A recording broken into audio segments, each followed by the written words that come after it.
저에게 시아버지는 큰 나무와 같은 분이셨어요. 어릴 때 아버지가 일찍 돌아가셨거든요. 어릴 때부터 시장에서 생선 팔던 엄마를 돕는 게 일이었고, 어떻게 보면 든든한 울타리가 있다는 생각은 해본 적이 없었던 것 같아요. 억센 엄마 덕분에 밥은 안 굶고 살았지만, 억척 같은 엄마의 삶을 마주할수록 더 우리 모녀의 삶이 얼마나 위태로운지, 언제고 휘청거릴 수 있는 일상이라는 걸 잘 알고 있었죠.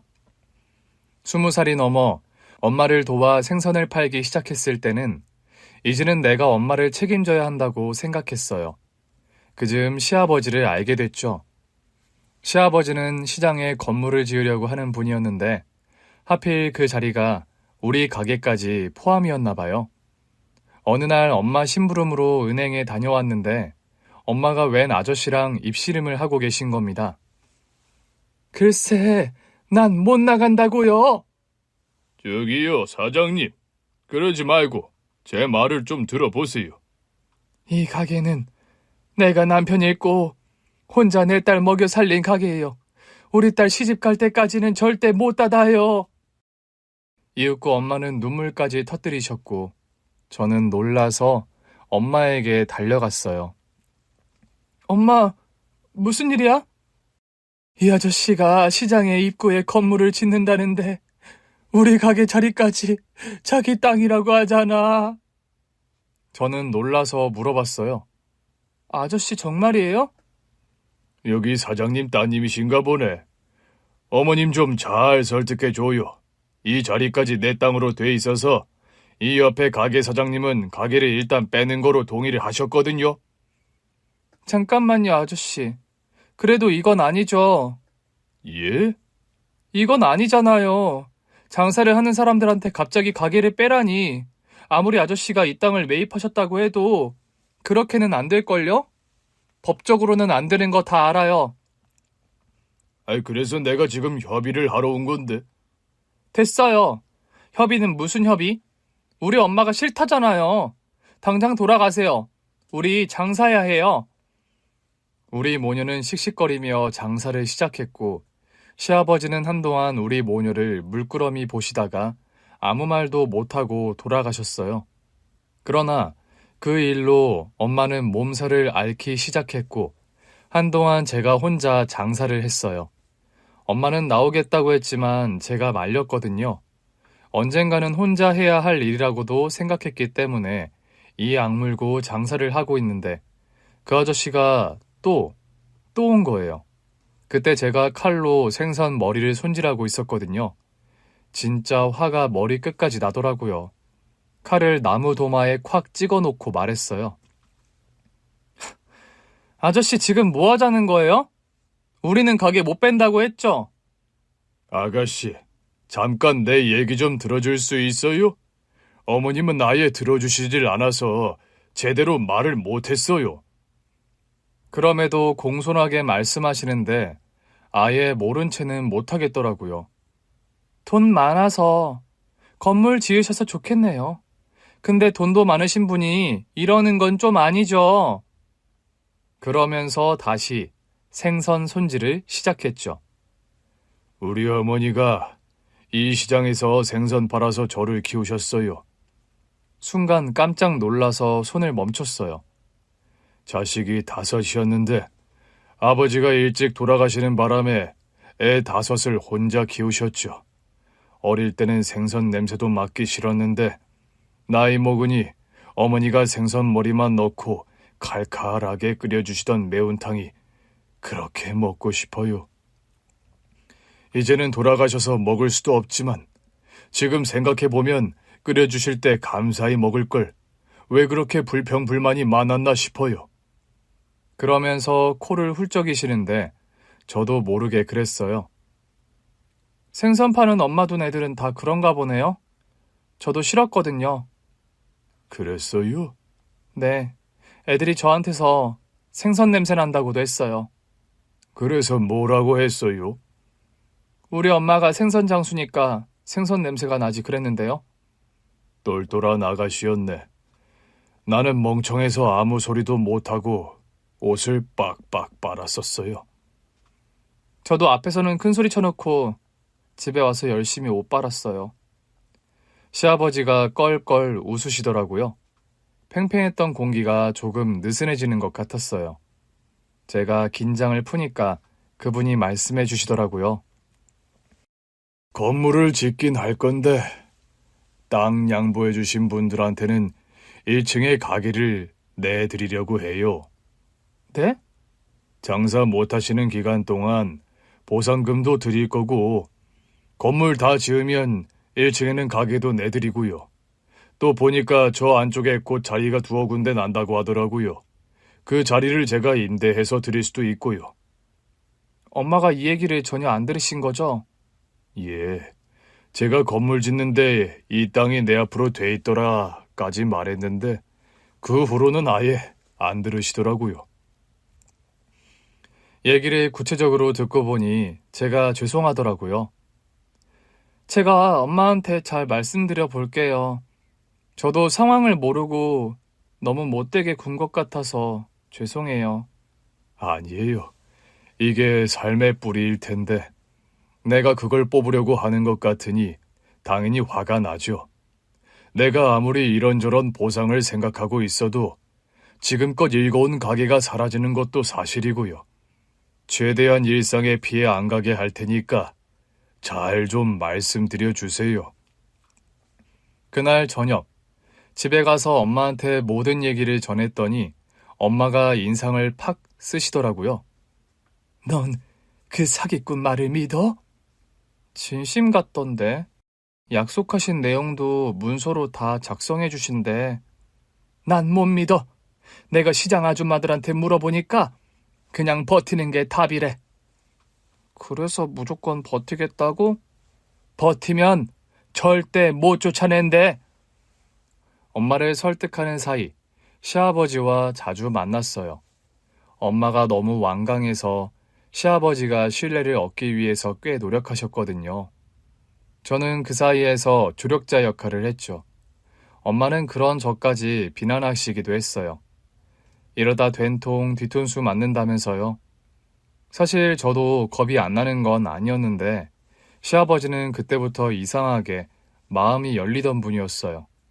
다행히도 시아버지는 엄마가 말하던 사기꾼이 아니셨고 우리 모녀는 시아버지께 모든 보상을 받으면서 가게 자리를 옮겼어요. 엄마가 절대 그 사기꾼 건물 1층에 가게 낼 일은 없다면서 보상금을 받고 자리를 옮기는 거로 합의를 보셨거든요. 그렇게 일단락이 되고 난 뒤, 저는 그 아저씨를 볼 일이 없을 줄 알았어요. 그런데 그분이 저를 찾아와서 한 가지 제안을 하시더라고요. 1층에 가게 내줄 테니까 뭐라도 해볼래? 그 즈음에는 시아버지랑 많이 친해진 상태였어요. 저한테 말씀도 편하게 하시고 저도 안부 연락도 드리고 그랬거든요. 제가요? 어머니 생선으로 음식을 한다든지 오, 그런 생각은 한 번도 안 해봤는데. 어머니랑 같이 장사하는 것도 좋지만 넌 젊잖아. 가게 운영해도 잘할 것 같은데. 엄마한테 그 얘기를 전했더니 엄마가 그제야 그분을 사기꾼으로 보던 시선을 좀 바꾸시더라고요. 그 양반, 너한테 왜 이렇게 잘하는 거야? 엄한 생각하는 거 아니야? 엄한 생각? 와이프 있대? 그런 건 물어본 적 없는데. 다시는 연락하지 마. 돈으로 너 구슬려서 제가 할 생각일지 누가 알아. 엄마의 말을 듣고 나니 설마 싶더라고요. 혹시나 해서 여쭤보니 아내랑은 몇 년 전에 사별을 하셨다는 거예요. 어쩌면 이번에는 엄마 말이 사실일 수도 있겠다 하는 생각도 들더라고요. 그러다 마침 그분이 저를 집으로 초대하신 겁니다. 자기 생일인데 한번 와주겠냐면서요. 온몸에 소름이 돋더라고요. 이건 아닌 것 같아서 정중히 거절했는데 그러지 말고 한 번만 와달라고 자꾸 그러시는 거예요. 그간 저한테 참 잘해주신 건 알겠는데 이건 좀 아닌 것 같았어요. 아무래도 더는 안 보는 게 낫겠다 싶어서 연락을 드리려던 차, 먼저 연락이 왔어요. 우리 집이 불편하면 식당에서 보자. 아저씨, 내 마지막 부탁이라 생각하고 와주면 안 되겠니? 그렇게까지 말씀하시는데 집이 아니면 그래도 괜찮을 것 같더라고요. 이참에 제 마음도 확실하게 밝히자 싶었죠. 그런데 식당 안에는 아저씨와 함께 웬 멀끔한 젊은 남자가 앉아 있었어요. 알고 보니 그 아저씨의 아들이었죠. 우리 아들이랑 인사 한번 시키고 싶어서 내가 고집 좀 부렸어. 미안해. 그때까지만 해도 반신반의했어요. 제가 왜 아저씨 아들한테 인사까지 해야 하는데요? 설마 이 다 큰 남자가 내 아들이 되는 건 아니겠지 하면서요. 우리 아들 어때? 네? 아저씨 아들이 왜요? 보기에 어떠냐고. 왜 그런 걸... 보기엔 뭐 괜찮아요. 근데 그런 걸 왜 물으세요? 왜긴 내가 너랑 선보게 하려고 그러지. 네? 놀라서 아저씨 아들을 보는데 그 아들도 멋쩍게 웃더라고요. 아버지가 하도 칭찬을 하셔서요. 그런 여자는 세상에 2명은 없다고 꼭 한번 만나보라고 하셨어요. 저를요? 결과적으로 남편에게 먼저 꽂힌 건 저였어요. 같이 식사를 하는데 살뜰하게 저를 챙겨주더라고요. 그거 매너인 줄도 모르고 가슴이 설렜는데 먼저 연락이 안 오는 거예요. 참다 먼저 연락했더니 그 사람이 당황하는 게 느껴졌어요. 또 보자고요? 그렇게 묻는데 이 남자는 나한테 호감이 아니었구나 싶더라고요. 너무 황당해서 전화를 끊어버렸는데 그날 밤 천불이 나서 잠이 안 오는 겁니다. 그래서 전화를 해서 비몽사몽한 그에게 화를 쏟아냈죠. 아버지 말 안 듣는 불효자예요? 예? 아버지가 어렵게 구해온 혼처를 그렇게 쉽게 포기하냐고요? 그게 아니라요. 알고 보니 남편도 그날 갑자기 아버지의 부름에 끌려 나온 거였는데 저한테 미안해서 잘해준 거더라고요. 그때 만나는 여자친구가 있었대요. 그 얘기를 듣고 거의 상사병에 가까울 정도로 한동안 알았어요. 그런데 석 달쯤 지나 남편이 저를 찾아온 겁니다. 그날 저를 보고 자꾸 마음이 쓰여서 힘들었는데 여자친구한테 차였다고 하더라고요. 여자친구가 불쑥 결혼하자고 했는데 도저히 못하겠더래요. 그래서 시간을 달라고 했더니 그 자리에서 바로 차였다고 하더라고요. 그래서요? 그래서 뭐 어쩌라는 거냐 물으니 그 사람이 제 앞에 무릎을 꿇더라고요. 한 번만 기회를 줘요. 내가 잘할게요. 그 한마디에 마음이 싹 녹아버린 거 있죠? 그렇게 마음고생을 했는데 결국 바로 넘어갔잖아요. 시아버지도 남편도 처음부터 이상하리만큼 저한테 마음이 쓰였대요. 아무래도 가족이 되려고 그랬나 봐요. 그때를 시작으로 남편과 연애를 시작했고 몇 년 뒤 결혼까지 하게 됐어요. 상견례 날 엄마가 어찌나 무안했는지 몰라요. 바깥 사돈, 제가 결례가 많았습니다. 그런 말씀 마세요. 덕분에 제가 귀한 며느리를 얻었습니다. 그냥 덥석 제 제안을 받아주셨으면 제가 우리 며느리를 만날 일도 없었을 거 아니에요. 그렇긴 한데 제가 너무 억척스럽게 굴어서. 혼자 자식 키우는 엄마니까요. 억척스럽지 않으면 이 모진 세상에서 혼자 애를 어떻게 키워요? 저희 어머니도 그러셨어요. 다 이해합니다. 시아버지의 위로에 엄마도 참아왔던 눈물을 쏟으시더라고요. 우리 딸한테는 말을 못해서 그렇지. 사기도 많이 당했어요. 남편 없다고 어찌나 괄시하고 속여 먹이려고 하는지. 그래서 더 예민했습니다. 앞으로 제가 따님도 사부인도 잘 챙기겠습니다. 저까지는 신경 안 쓰셔도 돼요. 그저 우리 딸만 잘 살면 됩니다. 그렇게 결혼을 하고 얼마 안 가 임신을 하면서 바깥일은 그만하게 됐어요. 시아버지께서 제 바깥일을 금지하시기도 했고요. 애 낳고 몸 회복된 뒤에 네가 다시 하고 싶다고 하면 언제든 가게 차려줄 테니까 지금은 무조건 쉬어. 쉬면서 맛있는 거 많이 먹고. 하여튼 아버님도 남들이 보면 유난이라고 할걸요? 유난 좀 떨면 어때? 내 며느리인데 무조건 쉬는 거야. 알겠지? 시아버지는 엄마를 따라 억척스럽게 살아온 제 삶을 늘 안쓰러워하셨어요. 남편도 마찬가지였고요. 그런 두 남자의 보호 아래 행복한 임신기를 보낸 것도 잠시 남편에게 병이 발견되고 말았어요. 출산을 한 달 앞두고 있던 때였죠. 아들이 태어났지만 남편은 아들이 걷는 것도 보지 못한 채 세상을 떠났어요. 병이 빠르게 진행되면서 예상한 부분이긴 했지만 받아들이기는 참 어려운 비극이었죠. 시아버지는 저에게 면목이 없다고 하셨어요. 내가 널 괜히 우리 애한테 소개했나 보다. 내가 널 또 외롭게 만들었구나. 아버님, 그런 말씀 마세요. 아버님 덕분에 사랑하는 남편도 만났고 우리 아들도 낳았잖아요. 걱정할 거 없다. 내가 너 걱정 없이 아들만 키울 수 있게 해주마. 저는 괜찮다고 했는데도 시아버지는 제가 아들만 키우면서 편하게 살 수 있게 모든 걸 지원해 주셨어요. 우리 아들도 할아버지를 아빠처럼 따랐고요. 덕분에 아들은 경제적 어려움 없이 잘 자랐어요. 시아버지께서 때때로 낚시도 데리고 가시고 고향에 경조사에도 데리고 다니셔서 아들은 아버지의 부재를 크게 느끼며 자라진 않았던 것 같아요. 그러다 할아버지가 돌아가신 뒤로 아들은 할아버지에 대한 그리움을 많이 느끼는 듯 했어요. 결혼하고는 더 그랬죠. 한 번씩 할아버지를 안장한 시골 선산에 할아버지가 쓰시던 차를 끌고 한 번씩 왔다 갔다 하더라고요. 아들에게도 아버지 같은 할아버지셨으니 오죽할까 싶었어요. 시아버지가 돌아가신 뒤 저는 다시 장사를 시작했어요. 시아버지께서 돌아가시고 재산을 정리해보니 빚이 더 많더라고요. 아무래도 우리 모자까지 먹여 살리느라 하나 있던 건물 담보로 빚을 많이 지셨던 것 같았어요. 그래서 건물 팔아서 빚 다 갚고 남은 돈으로 다시 장사를 시작했어요. 아들은 그런 저를 안쓰러워하며 가게 닫을 시간에는 꼭 와서 청소도 돕고 저를 태우고 집까지 태워다 주곤 했어요. 며느리는 그런 아들을 잘 이해해준 착한 아이였죠.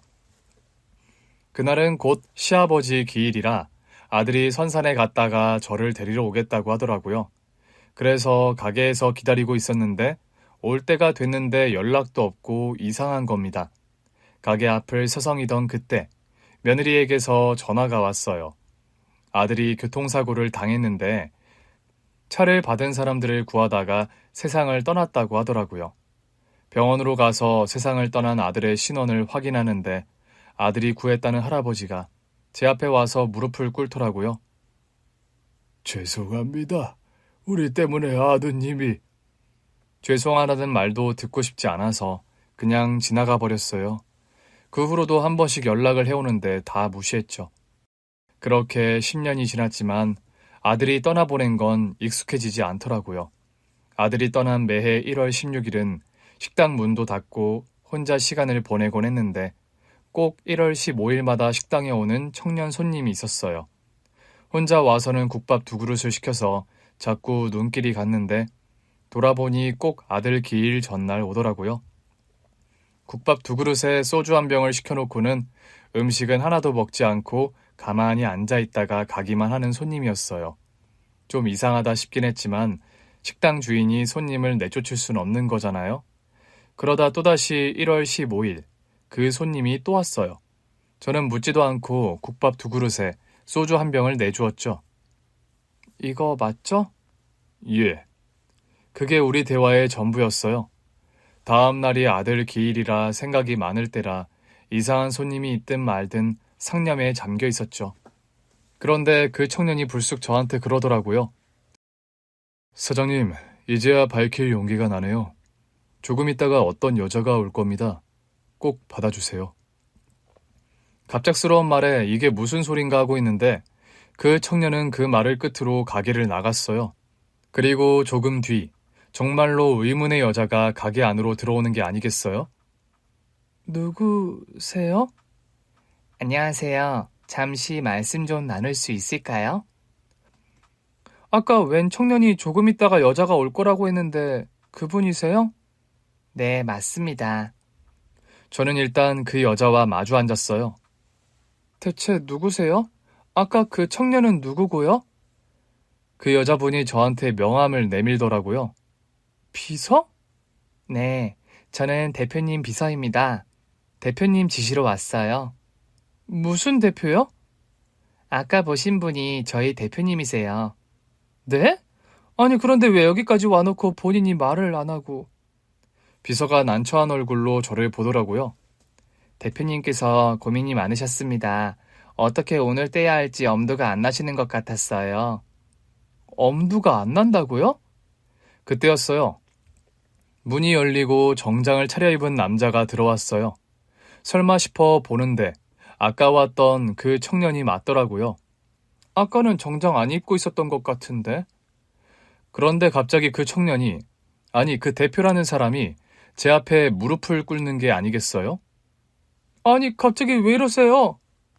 아무리 생각해도 비서에게만 맡기는 건 아닌 것 같아서요. 저 보시면 불쾌하실까봐 비서한테 부탁했는데 제가 직접 하는 게 맞는 것 같습니다. 비서도 자리에서 일어나더니 그 대표 뒤에 서더라고요. 저는 아드님께 목숨을 빚진 사람입니다. 예? 아드님께 목숨을 빚졌고 그 덕분에 이만큼 살아왔습니다. 순간 정신이 번쩍 들더라고요. 그게 무슨 소리예요? 10년 전 우리 아들 그 사고 말하는 거예요? 예. 그 사고 때 우리 아들이 구해준 사람은 할아버지였는데? 정확히는 저희 할아버지를 구하고는 괜찮았어요. 근데 저를 구하다가 2차 사고가 나는 바람에 돌아가셨죠. 그러고 보니 경찰이 사고 경위를 설명해 줄 때 아무것도 제대로 듣지 못했다는 사실이 떠오르더라고요.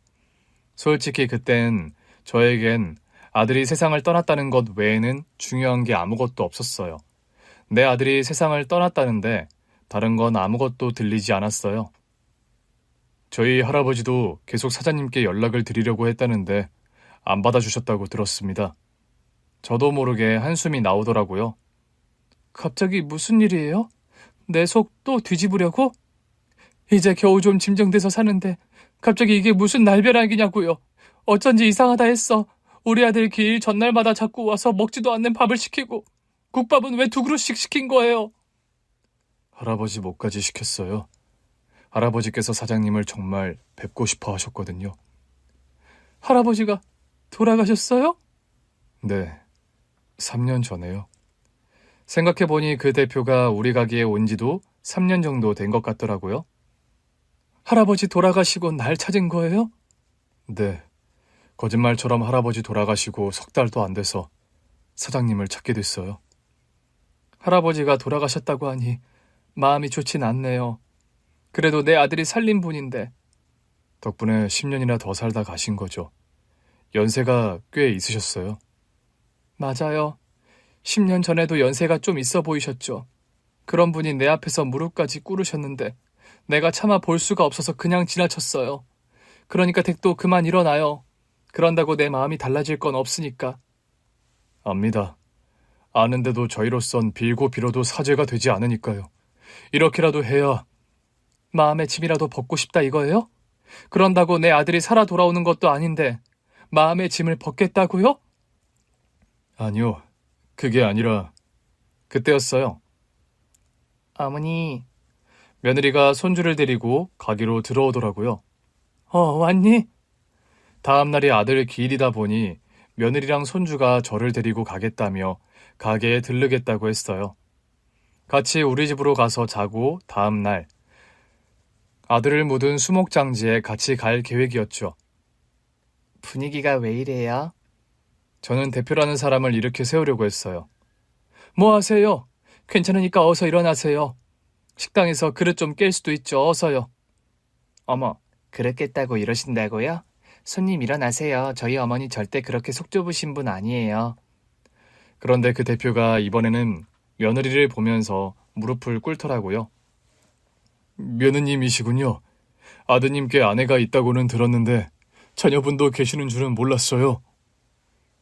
며느리도 그제야 이상했는지 고개를 갸웃거리더라고요. 어머님, 이 손님이 우리 남편을 어떻게 알아요? 눈이 질끈 감기더라고요.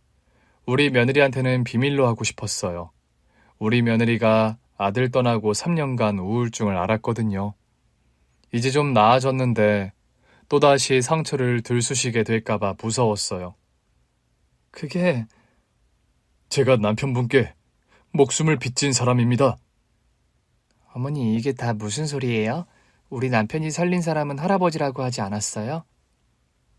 아들의 사고 당일, 며느리는 기절해서 병실에 입원해 있었어요. 그때 며느리 뱃속에 우리 손자가 들어 있었거든요. 저는 며느리에게 아들 장례식장에도 못 들어오게 했어요. 뱃속에 있는 애를 생각해서 얼씬도 하지 말라고요.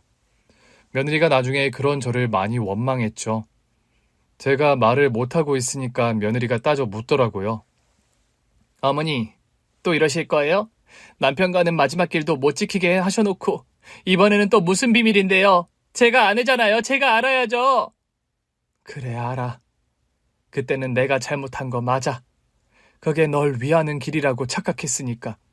근데 네가 그 후로도 우울증을 길게 앓았잖아. 그래서 말 못한 얘기가 있었어. 뭔데요? 네가 알면 네 남편이 살 수 있었는데 그렇게 됐다는 걸 알게 될 테니까.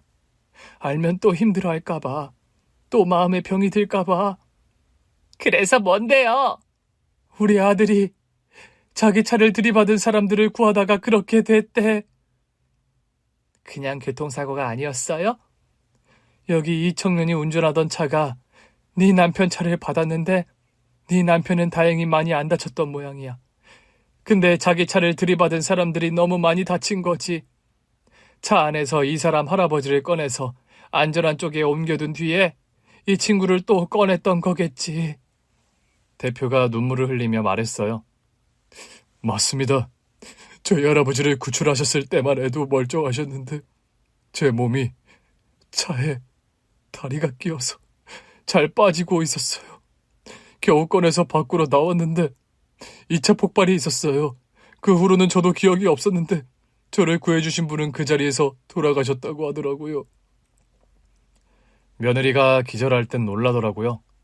우리 남편이 사고 직후에는 멀쩡했다고요? 네, 며느리가 휘청거렸고 손자가 많이 놀라는 것 같아서 일단 대표에게 돌아가라고 했어요. 다음에 다시 얘기하시죠. 며느리도 많이 놀란 것 같고 우리 손자도 듣고 있고요. 어머니, 안 되죠. 어디 그냥 보내요. 몇 날 며칠이라고 무릎 꿇고 있으라고 하세요. 제가 지켜볼 거예요. 언제까지 이러고 있는지. 아가, 화나는 건 알아. 근데 이 사람 아까부터 이러고 있었어. 이게 뭐 어때서요? 남의 식구 목숨 던져놓게 만들어놓고 자기가 살았으면 이 정도는 해야죠. 밖에 있는 차도 그렇고 입은 것도 그렇고 삐까뻔쩍하게 잘 먹고 잘 살고 있었던 것 같은데. 며느리는 대표의 멱살을 잡았어요. 우리 어머니가 얼마나 고생했는 줄 알아요? 나는 우울증으로 아무것도 못하고 있지. 애는 태어났지. 우리 어머니는 아들을 잃었는데도 우리 애 업고 장사하셨어요. 내가 빨리 정신을 차렸어야 했는데 내가 정신을 못 차렸어. 근데 우리 어머니는 이 모든 사실을 다 알고 있었다는 거잖아요. 당신네 할아버지랑 당신이 낸 사고였는데 그 사고를 낸 사람들을 구하다가 세상을 떠나다니. 정말 잘못했습니다. 정말 잘못했습니다. 그래놓고 이제야 나타나요? 아가, 이러다 너 쓰러지겠다. 그런 거 아니야. 이 사람 할아버지가 나한테 계속 연락을 했었는데 내가 안 받았어. 그러다 그분 돌아가시고 나서 이 손자분이 찾아온 거야. 며느리가 멱살을 놓으며 바닥에 주저앉더라고요. 왜 그랬어요? 왜 우리 남편 차를 받았어요? 그날 바닥이 얼어 있었는데 블랙 아이스라고 하잖아요. 미끄러지는 차가 많았어요. 제가 속도를 줄인다고 줄였는데 할아버지도 왜 차가 거기서 미끄러졌는지 이해가 안 된다고 하시더라고요. 거짓말하지 말아요. 안전운행을 했는데 그렇게 됐다는 거예요? 물론 사고는 100% 저희 과실입니다. 하지만 저희도 정말 안전운전했었어요. 특히 할아버지를 모시고 가는 길이라 더더욱 안전운전을 했어요. 그 말을 믿으라고요? 믿는다고 해도 저희를 향한 원망은 어쩔 수 없는 거 압니다. 다만 이 사고가 저희로서도 정말 불행한 일이었다는 걸 말씀드리고 싶었어요. 그래서 할아버지도 눈 감으시는 그날까지도 괴로워하셨고요. 그래서 우리보다 괴로웠겠어요? 아니요, 절대 아니죠. 그래서 왜 온 건데요? 본인 잘 사는 거 보여주려고 왔어요? 그럴 리가요. 어떻게든 보상하고 싶어서 왔습니다. 뭐? 보상? 며느리가 또다시 없는 힘을 쥐어짜 대표의 멱살을 잡았어요.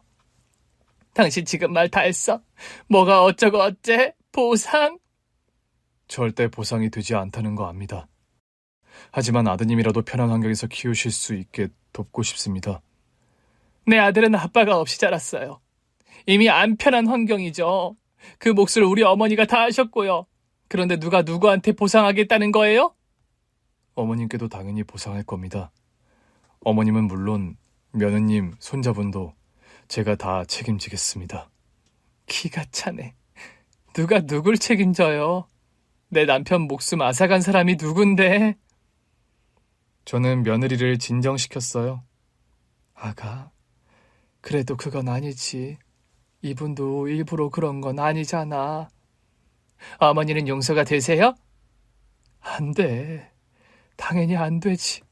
그렇다고 이 사람이 네 남편을 해친 건 아니잖아. 나도 용서가 안 돼서 그냥 가라고 했지만 그렇게 몰아갈 순 없어. 그 사고는 이 사람들한테도 불행했던 일이 맞지.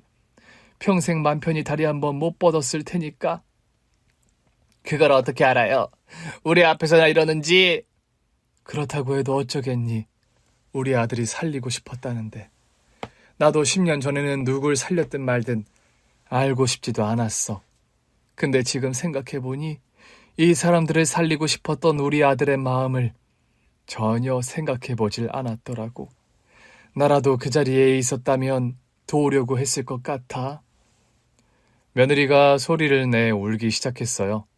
그 모습을 보는데 저도 눈물이 절로 나더라고요. 무릎을 꿇는 대표도 눈물을 뚝뚝 떨어뜨리고 있었고 지켜보던 비서라는 여자도 눈물을 훔치더라고요. 우리 손자만 어리둥절한 얼굴로 우리 모두를 보고 있었어요.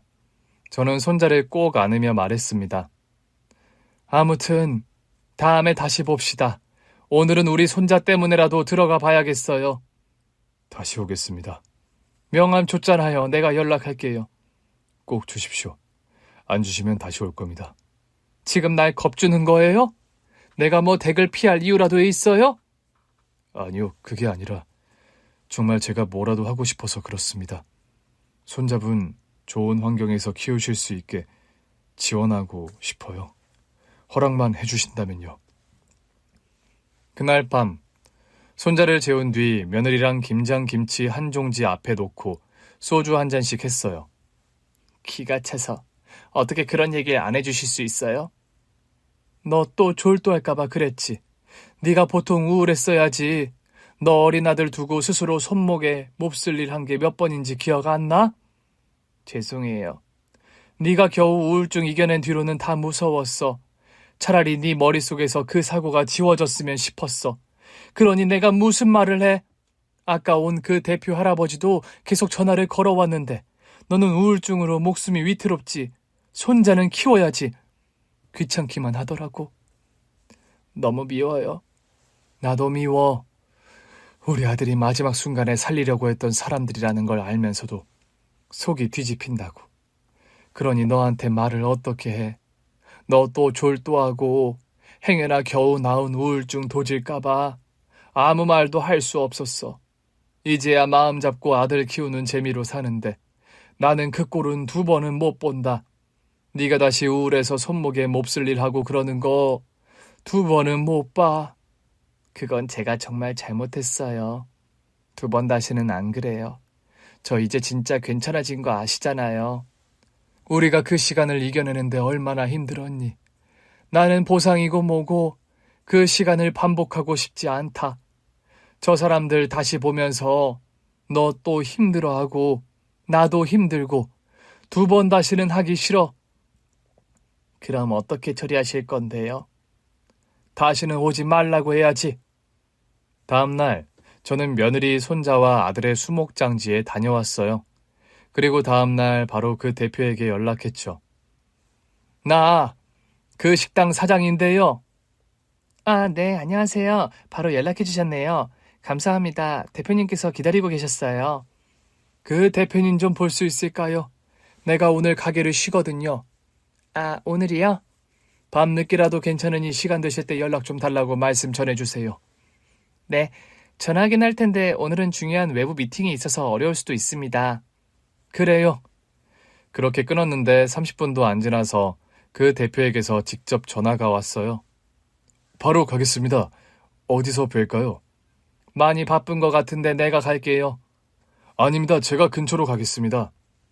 집 근처 카페로 오겠다기에 그러라고 했어요. 나갔더니 벌써 와 있더라고요. 비서 말이 오늘 일과가 바쁘시다던데. 제가 열심히 일해서 성공하고 싶었던 이유는 딱 하나였어요. 사장님 가족분들께 보상하는 거요. 그 목표를 못 이룰 것 같으면 회사가 아무리 성장해도 의미가 없죠. 무슨 그렇게까지. 저 진심입니다. 제가 더 잘 돼서 뭐라도 해드리고 싶었습니다. 할아버지도 그걸 원하셨고요. 난감하더라고요. 나는 보상을 받지 않겠다고 말하려고 나왔는데 자기가 성공하고 싶었던 이유가 우리에게 보상하기 위해서라니 생각해보니 참 희한한 사람이다 싶었죠. 왜 그렇게 살았어요? 네? 그냥 잊고 살 수도 있잖아요. 자기 일도 잘 되고 성공한 것 같은데 굳이 왜 아픈 과거를 잊지 않고 사느냐고요. 할아버지가 그렇게 하셨다고 해도 그런 척만 할 수 있었잖아요. 누군가는 그렇게 말할 수도 있겠죠. 다행히 저는 모두 잘 회복해서 어디 하나 문제 생긴 데도 없었고 일도 열심히 해서 이만큼 성공도 했고요. 하지만 그 원동력이 바로 그 사고였어요. 누군가의 목숨을 비춰서 다시 얻은 목숨이니까 어떻게든 잘 살고 싶었습니다. 잘 살아서 어떻게든 갚는 게 제 인생의 유일한 목표라고 생각하고 살았어요. 그래서 그 빚은 갚고 나면요. 갚아도 갚아지는 빚이라고 생각해 본 적이 없어서 그 다음은 생각해 본 적이 없습니다. 다만 또 도우면서 살아야죠. 사장님 가족분들도 평생 책임지며 돌보고 싶고요. 자기 가정도 없이요? 결혼 같은 건 꿈도 못 꾸고 살아요. 왜요? 그냥 거기까지 바라는 건 욕심 같아서요. 분명 거절하려고 나온 건데 이제는 이 청년의 미래가 걱정되더라고요. 나는 도통 이해가 안 되네. 보상했으면 하고 다음으로 넘어갈 계획을 세워야지. 왜 자꾸 과거에 붙들려 있으려고 해요? 사장님 가족분들께는 절대 과거가 아닐 테니까요. 과거로 끝날 일이 아니라 지금까지도 이어져 오고 있겠죠. 손자분은 아버지가 없이 자랐고 며느님은 남편이 없이 자랐고 사장님은 아들과 누렸을 모든 기쁨과 슬픔을 다 잃으신 거잖아요. 그런데 어떻게 저만 과거가 돼요? 저도 그러면 안 되죠. 얘기를 듣는데 울컥했어요. 그런다고 누가 알아주는 것도 아닌데 도대체 왜 이래요? 알아달라고 하는 거 아닙니다. 그 보상해도 우리가 용서 못한다면요. 용서해달라고 하는 거 절대 아닙니다. 그냥 제가 해야 할 일을 하고 싶은 겁니다. 근데 제가 하고 싶어도 허락해 주셔야 할 수 있는 거니까 저는 간절해요. 내가 안 받아주면 평생 괴로워할 기세네. 어쩌면 그걸 바라실 수도 있다고는 생각해요. 약속드립니다. 절대 괴로움에서 해방되지 않을 겁니다. 보상받으시고 편히 손자분도 키우시고 지금보다 편하게 사셨으면 좋겠어요. 보상한다고 해서 절대 잊거나 마음이 가벼워지지 않을 겁니다. 사장님 가족분들이 행복하게 지내시는 거 보면서 저랑 할아버지를 구하다가 저 행복을 못 누리게 된 아드님을 생각할 겁니다. 평생 사죄하는 마음으로 살겠습니다. 그러니 계속 미워하세요. 대신 실속도 챙기세요. 분명 거절을 하려고 나왔는데 당최 거절할 수가 없더라고요. 이 젊은이가 왜 이렇게 무거운 짐을 지고 있나 싶고 그냥 보상하고 어떻게든 죄책감을 덜어내려는 건 줄 알았는데 그게 아니더라고요. 보상하고도 더 괴로울 거라니 속이 뒤집히는 것 같았죠. 할아버지가 속 좀 썩으셨겠네. 네? 아무리 할아버지가 우리한테 죄책감을 갖고 사셨다고 해도 손자가 자기처럼 살길 바라진 않으셨을 거예요. 안 그래요? 그러셨죠. 쟤는 다 할아버지가 지고 갈 테니까 저한테는 그분들 꼭 만나서 필요한 보상도 충분히 해드리고 저는 저의 인생을 살라고 하셨어요. 할아버지는 당연히 그러셨겠지. 네. 근데 저는 그게 안 되더라고요. 아드님은 저를 구하다가 돌아가신 거니까요. 할아버지가 아무리 본인 탓으로도 돌리셔도 소용이 없었어요. 저는 답답해서 물었어요. 그래서 우리한테 뭘 해주고 싶은데요? 원하시는 모든 걸 해드리고 싶어요. 원하는 모든 거? 내 아들을 살려서 데리고 오기라도 할래요? 죄송합니다. 그건 제가 정말 해드리고 싶어도 할 수가 없는 일입니다. 그럼 지난번에 말씀드린 대로 손자분을 위한 지원이라고 생각하시고 금전적인 보상을 하면 어떨까요? 할아버지가 살아계실 때도 안 받았던 걸 이제와 받을 것 같아요? 이제라도 받아주시면 안 될까요? 제가 불쌍하시진 않겠지만 저도 누군가의 아들이니까 한 번만 불쌍하게 생각해 주세요. 대표님이 뭐가 불쌍해요? 자기 아들 얼굴 한 번 못 보고 간 내 아들이 불쌍하지. 약속드립니다. 절대 결혼 안 할게요. 그냥 평생 혼자 살게요. 누가 그러랬어요? 도대체 왜 이렇게 오바를 하는 거예요? 네?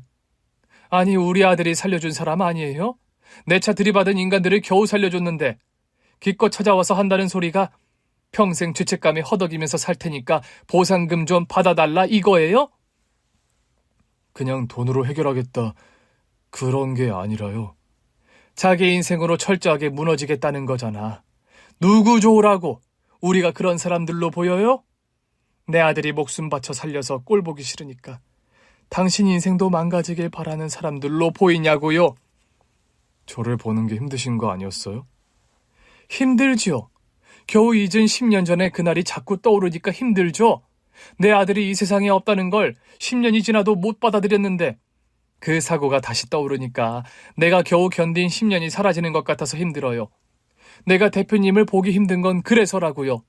우리 며느리도 마찬가지고 사실 우리 보상 안 받으려고 했어요. 사장님, 제발. 대표님 괴롭히려고 그러는 게 아니라 그 돈으로 먹고 살면 또 10년 전 그 사고만 생각날 것 같아서 내 아들 목숨값으로 이렇게 먹고 사나 생각될 것 같아서. 그럼 제가 어떻게 하면 좋을까요? 제 이름이나 제 생각이 아예 안 나게 할 방법을 찾아볼까요? 참 단순해서 좋으시겠네. 사장님, 저 머리가 복잡해도 너무하게 복잡해서 늘 힘든 사람인데요. 그럴 테지. 예? 제가 더 말을 못하고 한숨만 내쉬고 있으니까 그 친구가 조심스럽게 묻더라고요.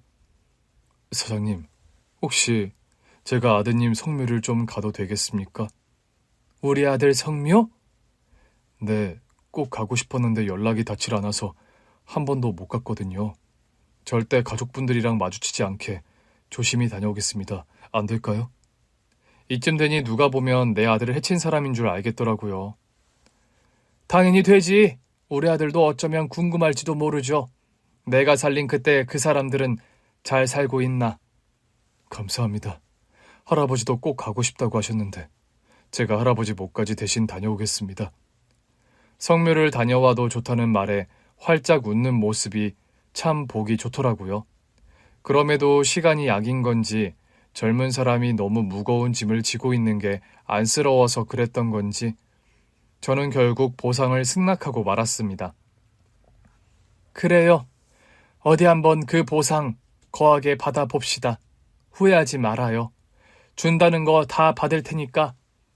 그 대표가 놀라서 눈물까지 흘리더라고요. 진심이십니까? 진심이죠. 주겠다면서요. 왜요? 막상 받는다고 하니까 손 떨려요? 아니요, 절대 그런 게 아니고요. 안 믿겨서요. 저는 다 준비돼 있습니다. 그래요, 해줘봐요, 어디. 대신 나하고 하나만 약속합시다. 네, 뭐든 말씀해 주세요. 제가 무조건 지키겠습니다. 무조건이라고 했죠? 네. 보상 받을 테니까 우리 아들 기일에 우리 집에 와요. 네? 혼자 슬퍼하고 혼자 감당하면서 살지 말고 그냥 우리 집에 와서 같이 하자고. 물론 이건 우리 며느리도 설득해야 하는 거긴 한데 와요. 그냥 와서 서로 물고 뜯더라도 같이 이겨냅시다. 생각해보니 대표님은 내 아들을 잃은 슬픔을 유일하게 공감할 수 있는 남이잖아요. 내 가족 외의 사람. 네, 내가 화를 잘못 내고 있었던 것 같아요. 그냥 모든 게 다 원망스러워서 그랬어요. 사고를 낸 건 제가 맞잖아요. 길이 미끄러워서 차가 미끄러진 걸 어떡하겠어요. 나도 경찰한테 들었던 말이 다 기억나요. 속도는 아주 느린 상태였다고. 과속하다가 난 사고는 아니라고 하더라고요. 사고 낸 운전자에게도 불행한 사고다 그랬는데 내가 그때도 그 경찰한테 그랬을 거예요. 지금 누구 앞에서 불행을 운운하느냐고. 당신들 미친 거냐고요. 눈에 뵈는 게 없었어요. 돌아보니 지난 10년 내내 그랬네요. 제가 죄송합니다. 제가 사고만 안 냈어도. 이렇게까지 스스로 자책하며 살고 있을 거라곤 생각 못했어요. 다들 그러잖아요. 내일 아니면 결국 다 잊고 살잖아요. 그럴 거라고 생각하니까 나도 며느리도 더 힘들었던 것 같아요. 이제는 내가 며느리도 설득해 볼게요. 그러니까 우리 같이 이겨내 봅시다. 며칠 뒤 며느리를 집으로 불렀어요. 어머니, 그 대표는 만나보셨어요? 내내 연락이 없으셔서 이상하다 하던 중이에요. 만났어. 잘 마무리하신 거죠? 절대 보상을 핑계로 속 편하게 살게 해주고 싶지 않아요. 아가, 네. 우리 같이 이겨내 보는 건 어떨까? 뭘 같이 이겨내요? 그 청년 말이야. 보상해주고 죄책감을 털어내려는 게 아니더라고. 보상해주고도 평생 결혼도 안 하고 살겠대. 그게 무슨 뜬금없는 소리예요? 자기는 우리한테 보상해주고 싶어서 열심히 살았다고 하더라고. 그래서 보상하고 나면 뭐 할 거냐 그러니까 그냥 평생 보상하면서 죄책감 속에서 살겠다고 하더라. 결혼도 자기한테는 사치라면서 그냥 홀로 쓸쓸히 살다가 가겠대. 며느리도 멍한 표정을 짓더라고요. 아니, 왜요? 내 말이 일로도 성공하고 멀쩡한 청년이 말이야. 아, 몰라요. 그건 자기 인생이니까 알아서 할 일이죠 뭐. 근데 말이다. 너도 나도 엄마잖아. 내 아들이 똑같은 입장이라면 어떨 것 같아? 네? 아니 그건 내 아들이 운전하던 차가 길이 미끄러워서 느리게 달렸는데도 교통사고가 나버렸어. 그러다 내가 들이받은 차 주인이 내려서 나를 구해주다가 저 세상에 가버렸어. 그러면 넌 네 아들한테 평생 숙제하면서 아무것도 누리지 말고 살라고 할 것 같아? 며느리가 차마 대답을 못하더라고요. 어머니 갑자기 왜 이러세요? 보는데 짠하더라고. 내 아들만, 너만, 내 손자만 짠한 줄 알았는데 그 사람도 짠하더라. 말이나 그렇게 하는 거겠죠. 절대 안 그럴 것 같더라고. 아니요. 그 사람 분명 우리한테 보상금 주고 싹 잊을 거예요. 그래서 한 가지 제안을 했어. 어떤 제안이요? 우리 아들 기일 때마다 우리 집에 오라고. 그때마다 1년치씩 보상금을 받겠다고. 네? 혼자 견디는 것 같더라고. 혼자서 아무도 알아주지 않는 그 슬픔을 외롭게 견디는 것 같아서 그냥 같이 하자고 했어. 그냥 같이 해보자고. 우리도 그 친구를 용서하지 못하는 이상 절대 앞으로도 나아갈 수 없을 거야. 나는 이제야 그걸 알겠더라.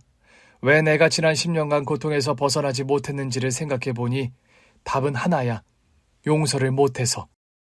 그 사람들이 고의로 그런 것도 아니고 위험한 상황에서 그 사람들을 구하기로 작정한 건 내 아들의 선택이라는 걸 알면서도 원망만 했어. 귀 닫고 눈 가리고 그냥 원망만 퍼부었던 거야. 근데 그 원망이 결국 나한테 다 돌아오는 거잖아. 내가 얼마나 원망하는지는 나만 아니까. 며느리가 또 울더라고요. 그 사람 절대 못 잊게 우리가 그렇게 하자. 잊지도 못하고 매년 우리한테 보상금 내놓게 하자고. 어때? 결국 저한테도 용서하라고 하시는 거잖아요. 되는 만큼 조금씩 해보자는 거야. 근데 그 사람이 그 번잡한 일을 하겠대요? 기꺼이 하겠다더라. 감사하다고까지 하던데? 말도 안 돼 정말. 아들 기일까지는 또 1년이 남아있으니 천천히 생각해보라고 했는데 아들 기일을 한 달 놔두고 며느리도 결국 승낙하더라고요. 그때부터 대표님인 매해 우리 아들의 기일을 같이 보내고 있어요. 와서 우리 손자하고도 잘 놀아주고 같이 울기도 하고 웃기도 하고 그래요. 처음에는 쉽지 않을 줄 알았는데 그렇게 얼굴 보다 보니 그래도 내 아들이 두 사람의 생명을 살리고 갔구나 싶어서 잘 지내고 있을 거라는 확신이 들더라고요.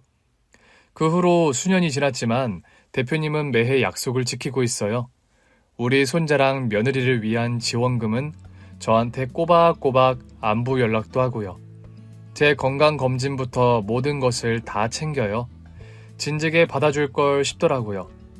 이제야 제 마음이 조금 편안하네요. 그렇다면 우리 아들도 이제 좀 편안해진 게 아닐까 싶을 때가 있어요. 좋은 마음으로 살려고요. 우리 며느리도 손자도 잘 살아야 하니까 누구보다 제가 좋은 심보로 살려고요. 오늘 준비한 사연은 여기까지입니다. 재미있게 들으셨다면 구독과 좋아요, 알림 설정까지 눌러주세요. 그럼 저는 다음 사연으로 찾아뵐게요. 오늘도 건강하고 행복하세요.